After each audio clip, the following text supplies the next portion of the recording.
High guys, I am Shruti Dawange आणि आता मी करंटली आहे फायनल इयरमध्ये B Tech from computer engineering in Vishwakarma institute of information technology that is VIIT. तर रिसेंटली माझी प्लेसमेंट झाली आहे सॅसमध्ये.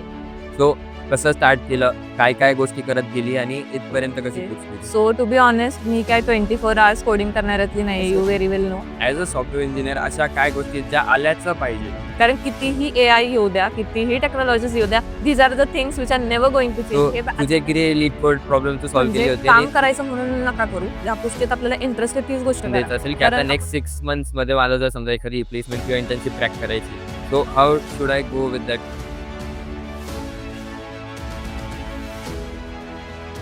तर hi guys, what's up, welcome back to another video. स्वागत आहे तुमचं जस्ट बिंग गौरवच्या यूट्यूब चॅनलवरती आणि आपल्या पॉडकास्टच्या एपिसोड 3 वरती. आज आपल्यासमोर एक स्पेशल गेस्ट आहे जिचं आत्ताच रिसेंटली सॅस कंपनीमध्ये प्लेसमेंट झालेलं आहे आणि श्रुती, तिला मी वेलकम करतो आपल्या पॉडकास्टवरती. Welcome Shruti. So first of all congratulation Shruti. Thank you so much. She is like an elder sister to me. ती माझी सिनियरसुद्धा आहे आणि आम्ही नाशिकचे असल्यामुळे आमची अशी पूर्ण गँग असते इथे आणि आमच्या गँगमधली ती पहिली आहे जी प्लेस झालेली आहे. सो कसं वाटतंय श्रुती प्लेसमेंट झाल्या? रिलॅक्स वाटतंय खूप, एकदम बर्डन कमी झाल्यासारखं वाटतंय. काहीतरी असं होतं ना की नाही बाबा, प्रत्येक मोमेंटला एक विचार राहायचा, कधी होईल, कसं होईल. ते झालं finally.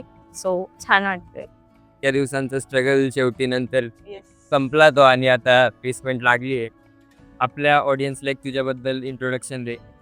Okay, so hi guys, I am Shruti Dawange आणि आता मी करंटली आहे फायनल इयरमध्ये B Tech from computer engineering in Vishwakarma institute of information technology that is VIIT, currently known as VIT Kondhwa, you can also say.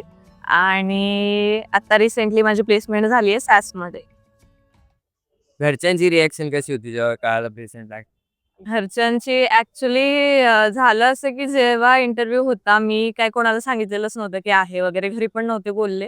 आणि मीच ॲक्च्युली असं बोललेली की जेव्हा होईल इंटरव्ह्यू, मी देवाला जाणार आणि नंतर मी घरी सांगणार. सो त्या दिवशी जेव्हा सकाळी उठले, मी मेल बघितला आणि सिलेक्शनचा बेल बघितल्यानंतर पहिले मी ऑब्व्हियसली पुणेकर्स विल नो की हा आपण पहिले ऑब्व्हियसली दगडूशेठला जातो. सो पहिली मी दगडूशेठला गेले. त्यानंतर प्रसाद वगैरे ठेवला. तिथेच मंदिराच्या बाहेर कॉल केला घरी की असं-असं झालं. ऑब्व्हियसली दे वर व्हेरी हॅपी. इनफॅक्ट मी जेव्हा बोलले की त्यांनी विचारलं कुठे आहे? म्हटलं हां, मी दगडूशेठला आलेली. तेव्हाच एक हिंट भेटलेली बट स्टिल मग मी केलं कन्फर्म, हां चालू आहे. सो छान वाटलं. त्यांना पण रिलॅक्स वाटलं. ओके. सो कशी होती तुझी ही सगळी प्लेसमेंट प्रिपरेशनची जर्नी? एक शॉर्टमध्ये डिस्क्राईब कर की कसं सगळं झालं तुझं एसॅसमध्ये selection? Okay. So to be honest, मी काय 24 आवर्स कोडिंग करणाऱ्यातली नाही, यू व्हेरी वेल नो.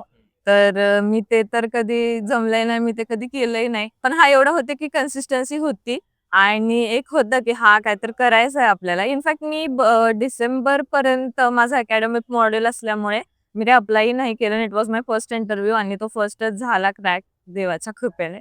आणि तर एक होतं की कन्सिस्टन्सी होती. आणि अजून एक सांगायचं झालं तर मी कोर सब्जेक्ट्सवरती पहिले जास्त फोकस केला. Core networking and all. कारण माझा आधी मास्टर्सचा प्लॅन होता, मास्टर्स किंवा MBA. तर मी ते स्विच ॲक्च्युली आत्ता केलं डिसेंबर-जानेमध्ये की नाही प्लेसमेंटच घेऊया. सो त्यानंतर आणि माझा डिप्लोमा पण झालेला आहे. Before bachelors I have also completed diploma in computer engineering from KK Wagh polytechnic Nashik. तर तेव्हा तो पण एक टेक्निकल बॅकग्राऊंडचा, म्हणजे जवळपास आता 6 वर्षाचा तो एक्सपिरियन्स झाला. 3 years of diploma and 3 years of bachelors. So ते टेक्निकल एक स्ट्रॉंग झालेलं होतं. बाकी just daily working on DSA and all थोडंफार. तरी मी DSAवर एवढं ॲज सच लास्टला फोकस केलं. बट डीपमध्ये तरी मी नाही गेले. आणि स्टार्टिंगला तर कोर कन्सेप्ट, बॅकएंड, नेटवर्किंग वगैरे ह्या सगळ्या गोष्टींमध्ये ज्यात मला इंटरेस्ट होता, त्या गोष्टींवर मी जास्त फोकस केला. आणि सॅसमध्ये जेव्हा तू अप्लाय केलं तर किती राऊंड झाले, कसे राऊंड झाले आणि काय काय क्रायटेरिया, काय काय सिलेक्शनसाठी त्यांनी विचारलं? ओके. सो फर्स्ट इनिशियली तर आपली ऑनलाईन टेस्ट होते आपली. सो ती झालेली एक. सो तो राउंड क्लिअर झाला. त्यानंतर आय गेस 5-6 दिवसानंतर इंटरव्ह्यू शेड्यूल केलेला त्यांनी. आणि इंटरव्ह्यूचे त्यांनी स्पेसिफाय तर केलेलं की 3 राउंड्स होती. पण तिथे गेल्यानंतर आमचे लाईक जे फिक्स्ड होते कॅन्डिडेट्स, त्यांचे 4 राउंड्स झाले. तर माझे 4 राउंड झालेले माझे. आणि फर्स्ट 3 वर म्हणजे every round was a elimination round. तर फर्स्ट राऊंडला आय गेस म्हणजे जे त्यांनी इंटरव्ह्यूसाठी 50 कॅन्डिडेट सिलेक्ट केलेले VU, VIT आणि VIIT तिघांमधनं पण. आणि नंतर मग at the end I guess 10-12 लोक होते लास्ट राऊंड पर्यंत after all the elimination and all. आणि मग लास्ट जो 4th राऊंड होता तोपर्यंत जो एकदम नॉन टेक्निकल आणि HR राऊंड झाला. असं सगळं होतं. आणि जेव्हा कंपनी आपल्या टीपीवर आलेली तेव्हा असं काही त्यांनी स्पेसिफिकली मेन्शन केलं होतं की जॉब डिस्क्रिप्शन किंवा जॉब रोल काही त्याच्यासाठी? नाही ऍक्च्युली जॉब रोल डिस्क्रिप्शन दिलेलं होतं त्यांनी, JD दिलेला. बट त्यांचा ऍक्च्युली त्यांची हायरार्की अशी आहे कंपनीची की first reported in the global operation centre, की तिथे मग ते क्लाउड इन्फ्रास्ट्रक्चर अँड ऑल किंवा त्या सगळ्या गोष्टी. आणि त्यानंतर आफ्टर सर्टन पिरियड म्हणजे every fresher have to go through that GOC. आणि मग after 1 year I guess 1 year of training मग त्यानंतर you can choose your domain, की जर तुम्हाला ज्यात इंटरेस्ट असेल तुम्ही इंटर ट्रान्सफर करू शकता कंपनीमध्ये. सगळं आहे. की किती श्युरिटी होती जेव्हा तू या प्लेसमेंटला बसली? फर्स्ट सेकंड राऊंड पर्यंत तर ठीक आहे, आपला नॉर्मल असे एक्सपिरियन्स चालू असतात. पण जेव्हा थर्ड राऊंड क्रॅक झाला, फोर्थ राऊंडला बसली, तेव्हा काय फिलिंग होती तुझी की कसं होऊ शकतंय पुढे? Actually expectations to be honest मी नव्हत्या ठेवलेल्या. कारण माझं एक होतं की माझा म्हणजे टेस्टच क्लिअर होत नव्हत्या. ज्या मी इनिशियली 3-4 मी पहिले तर जास्त कंपनीजला अप्लायच नाही केलेलं. फक्त NVIDIA जी आलेली तिला केलेलं आणि नंतर त्याला केलेलं. आणि ही जवळपास माझी तिसरी-चौथीच कंपनी असणार आणि जिची टेस्ट क्रॅक झाली. तर इथून मागचं टेस्टच क्रॅक नव्हतं झालेल्या ह्या 2-3 कंपनीजच्या. सो एक्सपेक्टेशन्स मी ॲज सच ठेवले नव्हते. जेव्हा टेस्ट क्रॅक झाली आय वॉज लाईक ओके. आणि माझा एक कॉन्फिडन्स होता की मला माहिती आहे मी इंटरव्ह्यू क्रॅक करू शकते. ती एक माझ्यात श्युरिटी होती. सो फर्स्ट राउंड जेव्हा झाला आय वॉज लाईक ओके. आणि ते प्रत्येक राउंडला जेव्हा येतात ना, you have to wait for the second round, then that feeling is like completely I would say की असं वाटतं की भाई ओके हे झालंय आता पुढचं काय. आणि एकतर माझं होतं, एकतर एलिमिनेट झाले तर फर्स्ट राउंड मध्येच व्हायला पाहिजे. नाहीतर मग 4th राउंड पर्यंत जाऊपर्यंत I can face that rejection की 4th पर्यंत गेले आणि मग तिथनं हे झालं. सो ते सगळं होतं. But at the end of my mind कुठेतरी होतं नाही. तर तेवढा कॉन्फिडन्स होता आणि जसे जसे सगळे राउंड जात होते, छान जात होते मनासारखे. सो थोडं हेक्टिक होतं कारण दिवस गेला अख्खा त्या सगळं. एकाच दिवसाची प्रोसेस होती. बट स्टील आणि एवढं हेक्टिक असून but you don't have to show it to the interviewer की we still have to be fresh till the 4th राउंडला. Fourth round. सो ते सगळं होतं. लेट्स टॉक अबाउट तुझी प्रिपरेशनची जर्नी. Okay. आता 4th इयरला तुझी प्लेसमेंट झाली. ऑलमोस्ट आपल्याकडे 3rd इयर पासून internships, winter internship, summer internship, तुझं डिरेक्ट प्लेसमेंट झाला. सो जो आधीचा फेज होता, आता right now I am your junior, मी त्या फेजमधून चाललोय. जसं तुझं आहे तसंच कन्फ्युजिंग स्टेट. बाकीच्यांना काही लोकांना इंटर्नशिप्स लागत आहेत, आपल्याला इंटर्नशिप लागत नाही. सो एक मेंटल प्रेशर पण खूप जास्त बिल्ड होतं आणि त्यामुळे आपलं कुठेतरी आपण डिस्टर्ब होऊन जातो, नीट प्रिपरेशन होत नाही. सो त्या फेजमधून तू कशी कव्हर अप झाली आणि त्या फेजमध्ये तू कसं प्रिपरेशन केलं? खूप इम्पॉर्टंट फॅक्टर आहे ऍक्च्युली की आपल्या समोर जेव्हा आपल्याला दिसतं बाबा याची इंटर्नशिप लागली आहे, याला हे झालंय, त्याला ते झालंय, थोडंफार वाटतं की बाई आपलं कधी होईल. आणि आपल्याला जेव्हा त्या गोष्टीची क्लॅरिटी नसते की आपल्याला नेमकं काय कुठे जायचंय, कुठल्या डोमेनमध्ये, ते जे कन्फ्युजन असतं त्या टाइमला तर अजून जास्त होतं.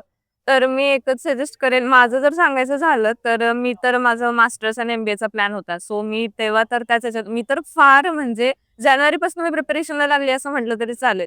आणि सो त्या सगळ्या फेजमध्ये जेव्हा ते पण मला ते MBAचं माझ्या डोक्यातनं केव्हा गेलं, की जेव्हा मी बघतेय नाही भाई माझ्या सोबतच्या सगळ्यांच्या होतायत, इंटर्नशिप्स लागतायत, प्लेसमेंट्स होतायत, तेव्हा असं वाटते नाही भाई नको मास्टर्स MBA, ते मी विथ जॉब करू शकते. पण मी डिरेक्टली लाईक यात नको जायला. आता इनिशियली मी थोडा एक्सपिरियन्स घेते असं सगळं झालं.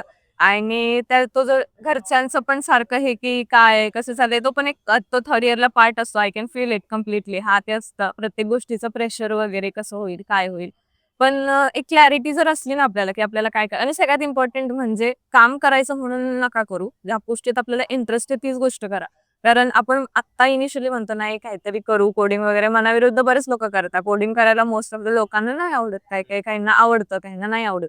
तर मग आणि अजून एक कॉन्ट्रोवर्शियल स्टेटमेंट आहे हे जरा, पण प्लेसमेंट ही एक लक फॅक्टर पण मॅटर करतं ह्या गोष्टीत, की इफ यू आर 100% प्रिपेअर्ड, मी आफ्टर दॅट म्हणते की इफ यू आर 100% प्रिपेअर्ड, त्यानंतर पण लक एक फॅक्टर आहे जे मॅटर करतं, खूप जास्त मॅटर करतं.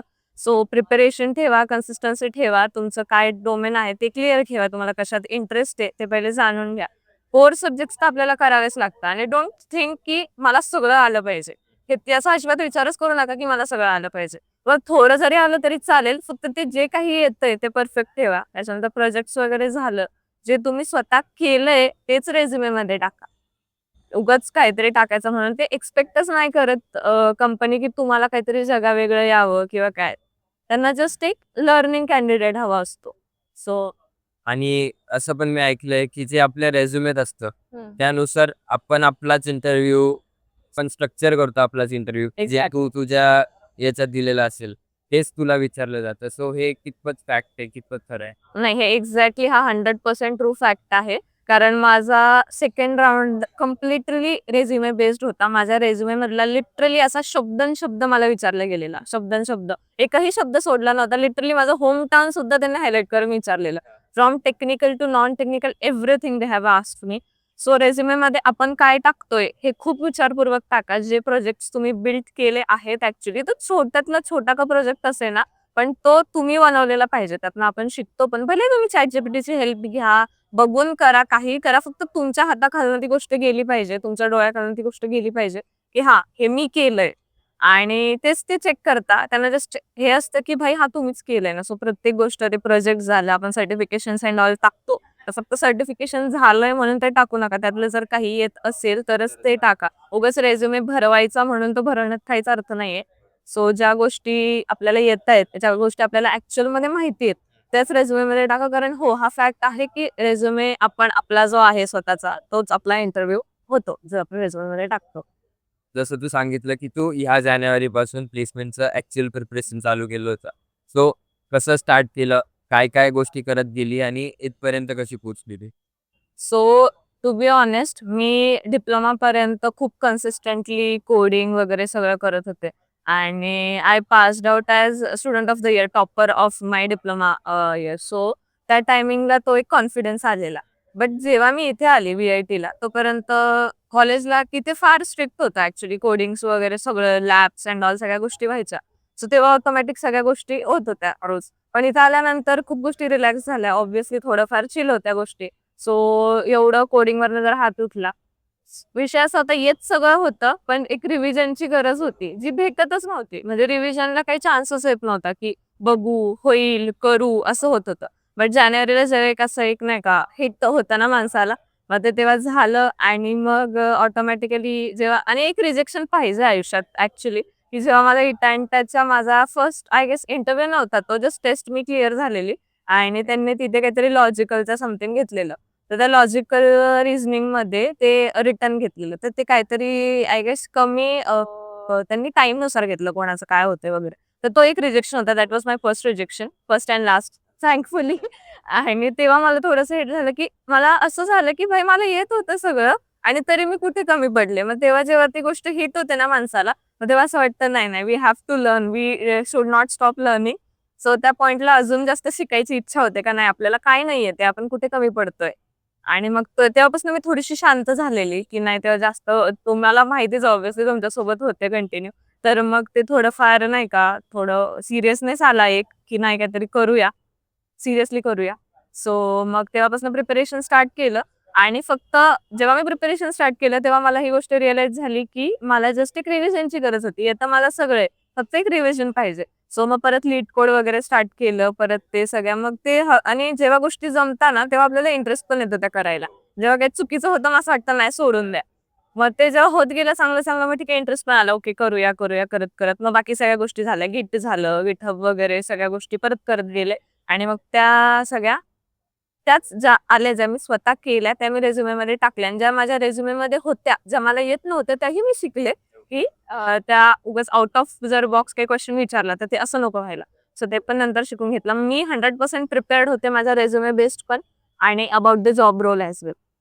ॲज अ सॉफ्टवेअर इंजिनियर अशा काय गोष्टी आहेत ज्या आल्याच पाहिजे? आल्याच पाहिजे. ओके. So operating system, DBMS, then basic coding fundamentals. त्याच्यानंतर any one language of your choice. Any one language you could take Java, Python. एक जर मी एक सजेशन द्यायला मला आवडेल ज्युनियर्सला. If you have not prepared anything right now, you don't have to prepare DSA as वेल. जर त्या गोष्टीत तुम्हाला इंटरेस्ट नाहीये, तुम्हाला थोडंसं लाईट याच्यापासून स्टार्ट करायचंय. Go with Python and go with the role of data analyst. थोडंसं मी कमी एफर्ट्स नाही म्हणणार, खूप वास्ट आहे, ते पण खूप वास्ट आहे. पण एवढंच आहे की फक्त functions you just have to learn them, की कुठे आपल्याला काय यूज करायचं आहे. डेटा अनालिसिस वाला पार्ट थोडंफार डॅशबोर्ड वगैरे केलं तर त्याचा प्लस पॉईंट. आणि ह्या सगळ्या गोष्टींपासून जर स्टार्ट केलं तर आय गेस ज्यांना नाही आहे इंटरेस्ट DSA वगैरे मध्ये किंवा हेवी कोडिंग मध्ये, तर ते लोक they could go with Python and all. आणि बॅकएंडला एखादं कुठलं तरी आय गेस SQL पासून जरी तुम्ही स्टार्ट केलं नाही किंवा MongoDB करा आता, जर करंट ट्रेंडनुसार जायचं झालं. कारण कितीही AI येऊ द्या, कितीही टेक्नॉलॉजीज येऊ द्या, these are the things which are never going to change. हे ॲट द एंड आपल्याला ह्या गोष्टी लागतातच. ती ज्यादा फंडामेंट. येस, सो ते लागतातच. सो ह्या गोष्टी आल्याच पाहिजे असं. आणि असं DSA खूप चालतं आपल्या जेव्हा आपली सिरीज असते, कारण की प्रत्येक कंपनी DSA विचारते कुठल्या ना कुठल्या लेवलला. काही लोकांची 1000, 2000, 5000, 500 असे DSA लीड कोड वगैरे झालेले असतात. सो तुझे किती लीड कोड प्रॉब्लेम तू सॉल्व्ह केले होते आणि तुझा DSAचं प्रिपरेशन किती इथे कामी आलं तुला? ओके, सो माझा जो जॉब रोल होता, जो आहे आता, that was not for heavy coding किंवा DSA. पण मग तरी मी जेव्हा प्रिपरेशनला स्टार्ट केलं, लीड कोडचे माझे मी काय 500-600 समथिंग केले असेल, असे काहीतरी सॉल्व्ह केलेले. आणि DSAचा विषय असा की जे फक्त एक जर प्लेलिस्ट जरी पकडली ना, आता आपला कॉलेज वगैरे झालं, फक्त DSA स्ट्रॅटेजीचे 50 एक व्हिडिओज येतील त्याचे, तेवढी जरी फक्त एकदा ऐकली ना तरी इनफ आहे, मोर दॅन इनफ आहे. You just know the basics. ते तुम्हाला असं नाही विचारणार आहे की तुम्ही हे असं एकदम असं हेवी काहीच नाही विचारत, बेसिकच विचारता. त्यानंतर DSAच्या पार्टमध्ये आय वुड सजेस्ट तुम्ही ट्री ग्राफ पर्यंत नाही गेला तर एवढा काही विषय नाहीये, पण बेसिक गोष्टी आल्या पाहिजे. स्टार्टिंग फ्रॉम ॲरे, किंवा मग जर तुम्ही लिंक लिस्ट वगैरे करत असाल तर ते जस्ट ही नोड कशी डिलीट करायची, ही नोड कशी ऍड करायची, किंवा ही कुठली लिंक लिस्ट असते, कुठल्या टाईपची, असे जास्त हेवी क्वेश्चन्स नाही विचारत DSA बद्दल मोस्ट ऑफ द कंपनीज. किंवा एखाद्याने विचारली जरी तरी पण मग ते मला नाही वाटत की असं, किंवा जर कोड जरी लिहायला लावला तर आपलं मोस्ट ऑफ द ऍप मध्येच कोडिंग पार्ट कव्हर होऊन जातो. So that is a good thing. So ॲजच इंटरव्ह्यू मध्ये विचारतात कोडिंगचं पण बेसिक म्हणजे मी असं सांगेल का ज्या लेवलचं आपण एक्सपेक्ट करतो किंवा आपण टेन्शन घेतो की नाही खूप काहीतरी विचारतील, तर जेव्हा इंटरव्ह्यू देऊन येतो तर आपल्याला असं वाटतं काय नाही एवढं, इट वॉज चिल. असं प्रत्येकाचं होतं. म्हणजे मी ही जेवढ्यांचं झालंय इंटरव्ह्यू, ते जेवढ्यांशी बोलले, जे कुठे कोणत्याही कंपनी, तर प्रत्येकाची हीच रिएक्शन होती की नाही बाबा, I have expected too much, की ते काहीतरी जगावेगळंच विचारते. असं काही नसतं. They know you are a fresher, they know की तुम्ही अजून शिकताय. They just have to check की तुम्ही अडॅप्टेबल आहे का किंवा तुम्ही शिकू शकता का. So that is it. DSA करताना आहे ना, बऱ्याच वेळेस म्हणजे मी पण करताना असं खूप कंटाळा येतो, कन्सिस्टन्सी राहत नाही किंवा एखादा प्रॉब्लेम करून असं खूप एक्झॉस्ट झाल्यासारखं वाटतं. सो एक DSA करताना कन्सिस्टन्सी कशी मेंटेन करायची to get to that? Okay, so DSAचा पार्ट मी माझा जर सांगायचं झालं ना, मी एक मोटिवेशन काय ठेवलेलं, लीड कोडच्या आपल्या स्ट्रिक्स असतात बघ. सो मी जेव्हा स्नॅप टाकायचे ना, जेव्हा आपण स्नॅप टाकतो स्ट्रिक्स, त्या स्ट्रिक नको तुटायला, मग तेव्हा मला रिमाइंड येतं रोज की लीड कोडचा पण एक क्वेश्चन. सो आणि ते कसं, एक जेव्हा आता 50 एक स्ट्रिक्स बनला ना, तर माणसाला ऑटोमॅटिक वाटतं यार नको काही, म्हणजे मी कुठल्याही कामात असो तरी मला वाटतं भाई स्ट्रिक्स नको तुटायला, आपण ते करूया. सो तो एक प्रॉब्लेम ऑटोमॅटिकली माणूस सॉल्व्ह करतोच, की काहीही कामात असो. म्हणजे माझं स्वतःचं जर एक्झाम्पल झालं तर लग्न होतं माझ्याकडे लास्ट आय गेस 1 मंथ एगो, बट स्टील तिथे पण मला एक होतं माझे स्ट्रिक्स तुटतील. सो मी तर 3-4 स्ट्रिक्स लिटरली ठेवलेल्या, जर आपण रिस्टोर करायला ठेवतो की नाही मला ह्या दिवसात काम येणार आहे. सो ते एक आपल्या स्नॅपला पण असं होतं की नाही बाबा नाही तुटल्या पाहिजे. तर सेम गोष्ट होती ती एका पॉइंट नंतर, आणि इंटरेस्ट आला का ती गोष्ट जर शिकत गेलो, त्यात इंटरेस्ट आला, ती होत गेली आपल्या मनासारखी, तर ऑटोमॅटिकली वाटतं नाही करावं, केलं पाहिजे. राईट नाव आम्ही पण DSA करतो, तर आमचं पण ते असं असतं, कुठे बाहेर गेलो किंवा मित्रांसोबत बाहेर येतात, अरे यार आजचे लीड कोड राहिलेले आहे. कधी कधी तर माझे फ्रेंड तेजस वगैरे ते फक्त जाऊन सबमिट करण्यासाठी फक्त मेंटेन करण्यासाठी ती स्ट्रिक तुटली नाही पाहिजे म्हणून पण ते करतो. आणि ते खरंच चांगलं एक मोटिवेशन आहे स्ट्रिक्स मेंटेन करून मग DSA करण्यासाठी. तो जेव्हा तू प्रिपरेशन करत होती, डेली रुटीन कसं होतं तुझं? काही काही लोक असे दिवसभर 14 आवर्स स्टडी करतात, 60 आवर्स स्टडी करतात. आपण त्यातले नाही. Yes, not at all. म्हणजे आय कांट इव्हन इमॅजिन का मी ती गोष्ट कधी करू शकेल. म्हणजे मला जेवढं माहिती तेवढं आपण सगळं करून सगळं एक्झॅक्टली. सगळं करून सगळं करणार आहेत नाही, मजाही करायची, हेही झालं पाहिजे. तसंच केलं मी, असं पूर्ण 100% डेडिकेटेड असं नाही केलं. बट ठीक आहे, मी हे बोलेल की मी 100% एफर्ट्स टाकले माझे, ते होतं. बट एवढं नाही का मी कंटिन्यू 24 तास मी त्यातच आहे असं नाही. पण एवढं आहे का मी जर ठरवलंय हा एवढा वेळ मला हे करायचं, तेवढा टाइम माझा तिथे गेलाच पाहिजे आणि तेवढं ते झालंच पाहिजे. सो तेवढं एक होतं की जरी मी जर 2 तास टाइमपास करते तर 2 तास मी ही गोष्ट पण केली पाहिजे. सो ती एक कन्सिस्टन्सी मेंटेन होती. At the end of the mind असंही होतं आपल्याला काहीतरी करायचंय, एक डिप्रेशन होतं थोडंसं, बाकीच्यांचं होतंय दिसतंय हेही होतं. त्याच्यानंतर सीनियर्स पण होते बरेचसे मोटिवेट करणारे, सांगणारे आणि त्यामुळे सगळ्या गोष्टी झाल्या. सो ॲज अ ज्युनियर मी तुला विचारतो आता राईट नाव मी अशा एका फेजमध्ये की जिथे कन्फ्युजिंग स्टेट खूप जास्त आहे. रोज पूर्ण दिवस कॉलेज वगैरे असतं तर BSA करायचं, त्यानंतर अजून फंडामेंटल बिल्ड करायचे, त्यानंतर एक स्पेसिफिक डोमेनवरती जायचं. जसं की आता मी एक्सप्लोअर करतोय सध्या खूप बऱ्याच गोष्टी. AIML झालं, हे झालं, ते झालं, त्यात थोडंसं शिकलो. मग परत मला एक नवीन गोष्ट समजते. मग मी ते एक्सप्लोअर करायला जातो. जसं बॅकएंड समजलं, आता ते करायला पाहिजे. सो या कन्फ्युजनमधून सॉर्ट आउट कसं झालं पाहिजे आणि एक व्यवस्थित फ्लो कसा बनला पाहिजे दिवसभराचा? तेच मी तुला आताच बोलली, की आपली फील्डच अशी आहे ना, की जिला फुल स्टॉपच नाहीये कुठे. तिथे कंटिन्यू गोष्टी ग्रो होत असतात. कंटिन्यू काही ना काही, काही ना काही डेली काही ना काही अपडेट्स असतात. आज उठलं काहीतरी आलं. सो त्या गोष्टींमध्ये ज्या गोष्टी अशा आहेत ज्या कधी चेंज होणाऱ्या नाहीच आहेत, ज्या कधी चेंजच होणार नाहीयेत, त्या गोष्टींपासून स्टार्ट करा. जसं की OS वगैरे झालं, बॅकएंड झालं, SQL या गोष्टी काही झाल्या तरी लागणारच आहेत आपल्याला. पुढे किती नवीन टेक्नॉलॉजी येऊ द्या, कितीही वेगळ्या वेगळ्या हे होते पण आपण ऍट द एंड आपल्याला ह्या गोष्टी लागणार आहे. सो त्या ज्या आहेत त्या क्लिअर ठेवा, की ह्या जर आपल्याकडे त्या 5 गोष्टी फिक्स आहे ना, तर त्या ज्या 2 गोष्टी राहिल्या त्याला आपण टाइम देऊ शकतो किंवा आपण त्याच्यावर वर्क करू शकतो. जसं की मी माझं जर बॅकएंड पूर्ण क्लिअर ठेवलं, OS वगैरे जे कोर माझे सब्जेक्ट्स आहेत ते जर क्लिअर ठेवले, तर मी जॉब रोल नुसार पण प्रिपेअर करू शकते. आता माझं असं झालेलं बॅचलर्स पर्यंत ऑलमोस्ट सगळ्या टेक्नॉलॉजीज वरनं मी गेलेली, म्हणजे डिप्लोमापासून सगळ्या डिप्लोमाला वेगळ्या होत्या. म्हणजे VB.NET पासून सगळं होतं. त्यानंतर बॅचलर्सला वेगळ्या आल्या. इथे आल्यानंतर वेगळ्या काही टेक्नॉलॉजीज होत्या. सो असं माझं झालेलं, की भाई मला सगळं येतंय. पण जर मला कोणी विचारलं ना, की तुला काय येते? तर आय एम ब्लँक. असं झालेलं, की भाई आपल्याला सगळं येतंय, आपल्याला सगळं माहिती आहे. Specific domain exactly. But domain कळत नव्हता. सो त्या टायमिंगला काय होतं, की मग मी असं काय केलं, की ज्या गोष्टी फिक्स आहेत, ज्या कोर कन्सेप्ट्स आहेत, फंडामेंटल झालं, OS झालं, या सगळ्या गोष्टी मी एकदम 100% करून ठेवल्या. त्यानंतर ज्या बाकीच्या गोष्टी मला येतच होत्या. जावा झालं, पायथन झालं, ह्या सगळ्या गोष्टी ज्याचा मला ओव्हरव्ह्यू होताच. आता जो जॉब रोल येईल, जसं जॉब डिस्क्रिप्शन असेल, त्यानुसार तुम्ही त्या लँग्वेजवर किंवा त्या डोमेनवर फोकस करा. जसं की मला जास्त तर मी एक्सपिरियन्स्ड नाहीये ह्या गोष्टीत इंटरव्ह्यूज आणि हे मी तुला जसं बोलले माझा फर्स्टच इंटरव्ह्यू होता. सो जेव्हा हे झालं लाइक इटांट्याच्या वेळेस त्यांचं डिस्क्रिप्शन होतं LLM, generative AI and all. So त्या टायमिंगला माझं बॅकएंड क्लिअर होतं. त्यामुळे माझा जास्त टाइम मी तिथे इन्व्हेस्टच केला नाही. मी फक्त एकदा रिव्हिजन केली एका दिवसात. माझ्याकडे प्रिपरेशन टाइम होता अराउंड 7 डेज. सो 1-2 दिवसात मी फक्त ते बाकी सगळं याचा हे घेतलं आणि बाकी पूर्ण वेळ I was dedicated to gen AI, LLM and all सगळ्या गोष्टी मी प्रिपेअर केल्या. सो तो एक प्लस पॉइंट होतो. जर आपल्या बाकीच्या 5 गोष्टी जर फिक्सच्या आहेत, त्या जर क्लिअर आहे, ज्या तुम्हाला माहिती आहे, त्या तुम्हाला सगळीकडे विचारणार आहे, तुम्ही कुठेही जा. सो त्या जर आपण क्लिअर ठेवल्या, तर बाकीच्या ज्या 2 गोष्टी आहेत, त्याच्यासाठी आपल्याकडे जास्त टाईम उरतो इन्व्हेस्ट करायला. आणि आपल्याला माहित नसतं, की समोरच्या कंपनीचा जॉब रोल काय किंवा आता कुठली कंपनी येणार आहे, तिचं काय असणार आहे, प्रत्येकाचं वेगळं असतं. सो त्या जॉब रोलनुसार आपल्याला प्रिपेअर करायला वेळही भेटतो आणि आपण प्रिपेअर करू शकतो त्यानुसार. सो जर समजा तुला मला सजेशन द्यायचं असेल की आता नेक्स्ट 6 मंथ्समध्ये मला जर समजा एखादी प्लेसमेंट किंवा इंटर्नशिप क्रॅक करायची, so how should I go with that? Okay. So पहिले मी तर तुला हेच सजेस्ट करेल, की मी असं नाही म्हणणार, की तू 24 तास कोडिंग कर. तुला जे वाटतं तू कर. तू दिवस तुझा एन्जॉय कर. कॉलेज लाईफ एन्जॉय कर. सगळं एन्जॉय कर. पण एक क्रायटेरिया ठेव तुझा, की हां, मला 2 तास आज दिवसातनं मला 1 तास हे करायचंय, 1 तास मला चल 1 तास पण नाही पकडत.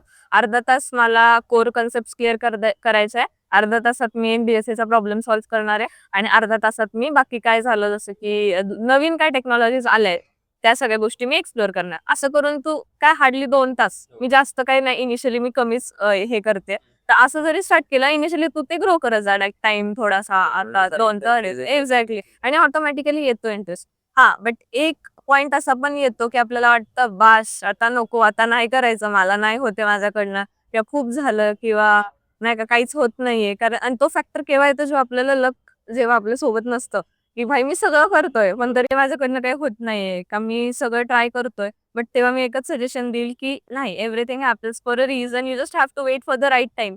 सो जेव्हा तुमची बरोबर वेळ येते तेव्हा ती गोष्ट होते आणि जेव्हा आपल्याला ती गोष्ट भेटते ना तेव्हा आपल्याला रिअलाइज होतं की हा ती गोष्ट का नाही भेटली की तिथून आपल्याला का रिजेक्शन आलं. सो आय वुड से की you just have to keep some patience about it, की हा होईल, सगळ्या गोष्टी होतात, फक्त थोडा वेळ लागतो. You just have to keep the consistency. Consistency is the key की हा फक्त थोडं थकून नका जाऊ, लवकर डिप्रेस नका हो. खूप सारे फेजेस येतात जेव्हा आपल्या समोर बऱ्याचशा गोष्टी दिसतात किंवा काही होतं तेव्हा बऱ्याचदा वाटतं, डिप्रेस होऊन जातं, कन्फ्युज्ड होतो माणूस.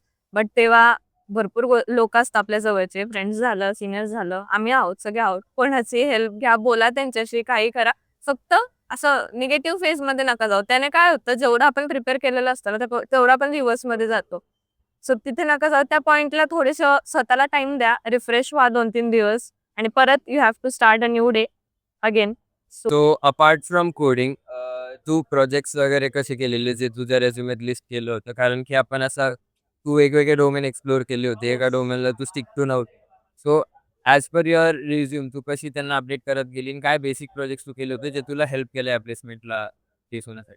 सो इनिशियली माझे प्रोजेक्ट्स पहिले तर मी जे केले तेच मी रेझ्युमेमध्ये टाकलेले. हो, मी पहिले 2च प्रोजेक्ट टाकले. एक होता माझा मशीन लर्निंगचा आणि दुसरा होता कसा तरी होता. बट तो नंतर मी रिमूव्ह केलेला. जेव्हा मी त्याच्यापेक्षा चांगला प्रोजेक्ट बनवायचे, तेव्हा मग you have to replace it.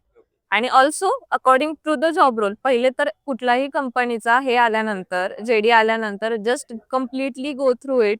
त्यांची रिक्वायरमेंट काय आहे ते बघा. तुम्ही कितीही 100% असा, पण तुम्ही जर त्यांच्या जॉब रोलला सुटेबल नसाल तर इट डझंट मॅटर. सो त्यामुळे त्यांच्या जॉब रोलनुसार तो रेझ्युमे अपडेट करा, पहिली गोष्ट तर. तर माझं जेव्हा आता सपोज जेन एआयचा वगैरे हे आहे, तर तो जो होता तर मी लगेच माझा प्रोजेक्ट सेकंडचा जो आहे तो किंवा त्याचे सिक्वेन्स चेंज करा अकॉर्डिंग टू जॉब रोल. तर तो मी रिप्लेस केला. जनरेटिव्ह एआयचा प्रोजेक्ट मी टाकला तिथे एलएलएमचा जो काहीतरी एआय इंटरव्ह्यू क्वेश्चन जनरेटर असा काहीतरी होता. तर तो मी तिथे टाकला आणि सगळे प्रोजेक्ट्स गिटला वगैरे टाकले गिटहबला. त्यानंतर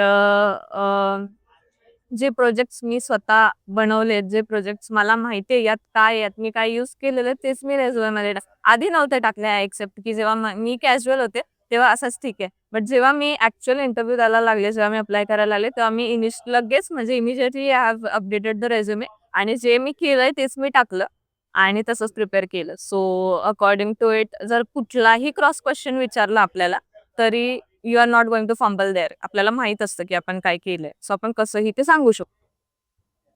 सो टेक्निकल गोष्टींचं तर आपण आता बोललो. पण रॅदर दॅन टेक्निकल गोष्टी आजच्या काळात सॉफ्ट स्किल जास्त मॅटर करतात. सो ते तुला कसं हेल्प केलं आणि जे तुझे इंटरव्ह्यू प्रोसेस होते त्याच्यामध्ये नॉन टेक्निकल तुला काय-काय विचारलं गेलं आणि तुझ्या काय गोष्टी स्टँड आउट केल्या? ओके. सो माझ्या सॉफ्ट स्किल्सने खूप जास्त स्टँड आउट केलं. मोर दॅन 80% माझ्या सॉफ्ट स्किल्सचा हात होता आय वुड से. कारण माझं कम्युनिकेशन स्किल्स, कॉन्फिडन्स ह्या सगळ्या गोष्टी खूप जास्त चेक होतात तिथे. सो की तुम्ही तुमचा पॉइंट कसा मांडताय. जरी तुम्हाला येत नाहीये ती गोष्ट, तर तिथे असं म्हणजे नाही का ते ते एक्स्पेक्टच करत नाही रे की तुम्हाला सगळं यावं. त्यामुळे तुम्हाला जरी नाही आलं, बट तुम्ही त्या गोष्टीला कसं प्रत्युत्तर देताय किंवा तुम्ही ती गोष्ट कशी हँडल करताय हे ते गोष्ट चेक करता. सॉफ्ट स्किल्स माझ्या बाबतीत तरी मला 80% मॅटर केलं त्या टाईमला. कॉन्फिडन्स ह्या सगळ्या गोष्टी, बोलण्याची पद्धत सगळ्या आणि ह्या माहिती आहे का बोलण्यातनच बिल्ट होता किंवा जेवढं आपण कम्युनिकेट करतो वगैरे. तर माझं मागे ई-पॅममध्ये वगैरे माझ्या ऑफिसच्या मीटिंग्स हे ते सगळ्या गोष्टी होत्या. सो ते माझा एक प्लस पॉइंट होता की तिथे मला बऱ्याचशा गोष्टी हेल्पफुल ठरल्या. की जे मी कम्युनिकेट वगैरे करायला शिकले. त्यानंतर मीटिंग्स वगैरे आणि मला तो कॉन्फिडन्स आधीपासून माझा इतका बिल्ड झाला होता, की मला माहित होतं की मला फक्त टेस्ट क्रॅक करू द्या आणि इंटरव्ह्यू पर्यंत जाऊ द्या. मला माहिती आहे मी इंटरव्ह्यू कसाही काढून देईन. सो ते सॉफ्ट स्किल्स मला तेवढं स्वतःवरती कॉन्फिडन्स होता की आहेत माझा तेवढा, की मी त्या गोष्टी क्रॅक करू शकते. सॉफ्ट स्किल्स खूप मॅटर करतात. सो जरी तुम्हाला सगळं येत असेल, बट तुम्हाला ते समोरच्याला सांगता नसेल येत, तर मग it is not going to help you. जर तुम्हाला ते आलं तर पाहिजेच आणि ते समोरच्याला डिलिव्हर पण करता आलं पाहिजे त्या पद्धतीने. सो ते मॅटर करतं खूप जास्त. पण तुम्ही अप्लाय करता त्या कंपनीबद्दल स्टडी करून जा. ती कंपनी काय आहे, काय करते, तिचं काम काय आहे, सगळ्या गोष्टी स्टडी करून जा. मी थोडंफार वाचलेलं, बट नंतर तिथे गेल्यानंतर मला अजून रिअलाईज झालं की हा या कंपनीबद्दल अजून विचारते. मग मी तिथल्या तिथे पण लगेच बघून घेतलं कंपनीचं काय and that was very helpful. Even they were asking about the vision and mission of the company, की ते काय आहे. किंवा ते त्यांना हे बघायचं होतं की कारण त्या गोष्टी काय प्रूव्ह होतं माहितीये का की तुम्हाला ह्या कंपनीत यायला किती तुम्ही डेडिकेटेड आहात ही गोष्ट त्याने प्रूव्ह होती. प्रत्येकाच्या फेजमध्ये चॅलेंजेस येतात, सेटबॅक्स येतात. सो तुझ्या प्लेसमेंट जर्नीमध्ये काय तुला स्ट्रगल झालं किंवा काय असे सेटबॅक्स आले आणि त्यातून तू कशी परत मोटिवेट होऊन परत ऑन द फ्लो होती? मी माझ्यासाठी आय गेस एक मोटिवेशनल पार्ट वॉज की मला क्लॅरिटी फार नंतर आली गोष्टींची की मी जसं बोलले मी जानेवारीमध्ये प्रिपरेशन स्टार्ट केलं. डिसेंबरपर्यंत आय वॉज इव्हन जानेवारीपर्यंत आय वॉज लाईक मला MBA मास्टर्स करायचंय.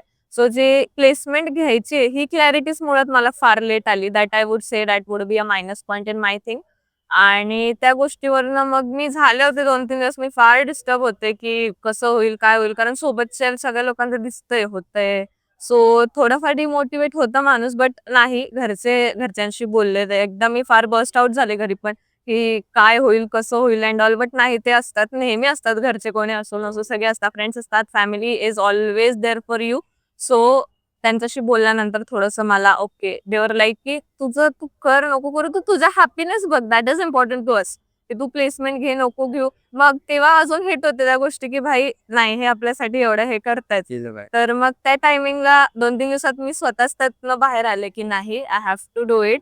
ठीक आहे आता लेट कळलंय तर कळलंय ऍटलिस्ट कळलंय जेव्हा कळलं तेव्हापासून स्टार्ट करणं आणि 2-3 महिन्यात लगेच आणि मी ठरवलेलं की जेव्हा जोपर्यंत प्लेसमेंट होत नाही किंवा काही होत नाही मी घरी जाणार नाही. आणि असं कधीच होत नाही महिना मॅक्स होतं मला महिना झाला की मी लगेच घरी पळते पण आता 2 महिने होतील मी घरी गेलेच नाही 2 महिने आणि आता जेव्हा झाली प्लेसमेंट घरच्यांचं पण असं झालं की ये आता बस. आणि ते 2 महिने मलाच माहिती ते 100% मी तिला टाकले एफर्ट्स आणि ते झालं. जो प्रेशर असतो एकदम हाय टाइम चाललेला असतो आपण लास्ट मोमेंटला तेव्हा तो प्रेशर कसा हँडल करायची? मला I am into music and all so मी थोडंसं शांत व्हायला जी गोष्ट तुम्हाला आवडते ती गोष्ट करा. जसं की मी थोडा वेळ शांततेत रिलॅक्स म्युझिक वगैरे ऐकत बसेल किंवा थोडा वेळ मी काहीतरी जे काही मला आवडतंय ते करत बसेल. कम्प्लिटली 100% जर आपण तेच विचार करत राहिलो किंवा त्याच डिप्रेशन फेजमध्ये राहिलो 24 तास तेच किंवा कसं होईल म्हणून म्हणून अजून गोष्टी एक्सप्लोर करत राहिलो तर अजून कन्फ्युज होऊ.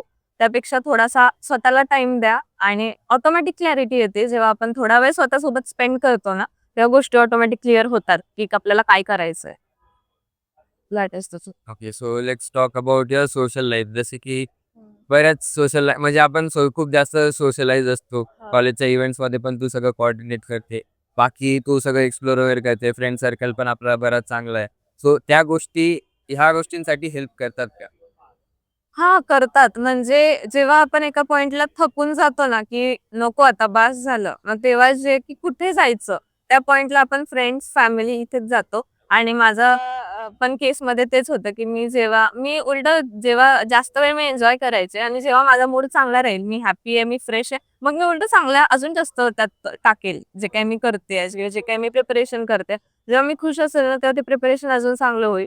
सो हो, सोशल लाईफ मॅटर करते. जेवढं आपण लाईक राहतो लोकांसोबत 4 गोष्टी नवीन ऐकतो. काही काय झालं, कसं झालं, थोडंसं माइंड पण रिफ्रेश होतं. सो ती गोष्ट कम्प्लिटली पण नको डेडिकेटेड राहायला त्या गोष्टीला. मला असं वाटतं थोडं सोशल पण पाहिजे माणूस, सगळ्या गोष्टी केल्या पाहिजे.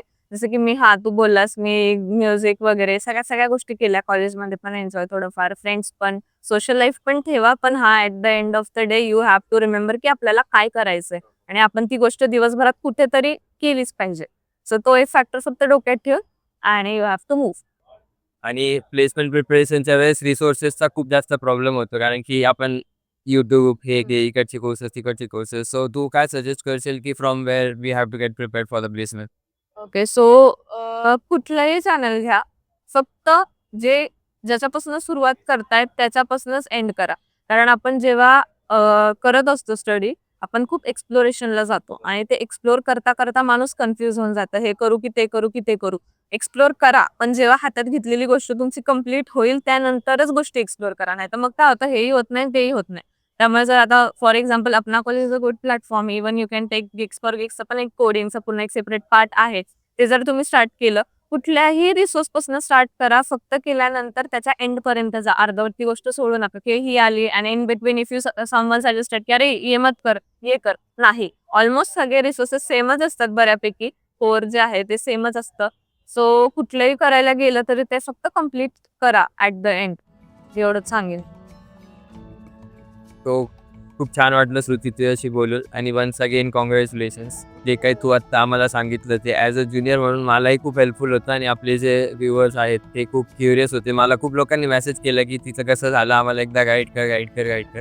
सो तुझंही इफ यू आर कम्फर्टेबल मी तुझं लिंक्डइनचं प्रोफाईल टाकून देईल. या शुअर, नक्कीच. You can connect with her आणि तुम्हाला काही डाऊट्स असतील तर तुम्ही विचारू शकता. She is very helpful. Yes. So thank you for the time आणि वन्स अगेन कॉंग्रॅच्युलेशन्स. थँक्यू. तर हा आजचा पॉडकास्ट जर तुम्हाला आवडला असेल तर नक्की लाईक, शेअर, सबस्क्राईब करायला विसरू नका. भेटूया आपण अशाच पुढच्या पॉडकास्टच्या सिरीजमध्ये. Till then, bye bye and peace out.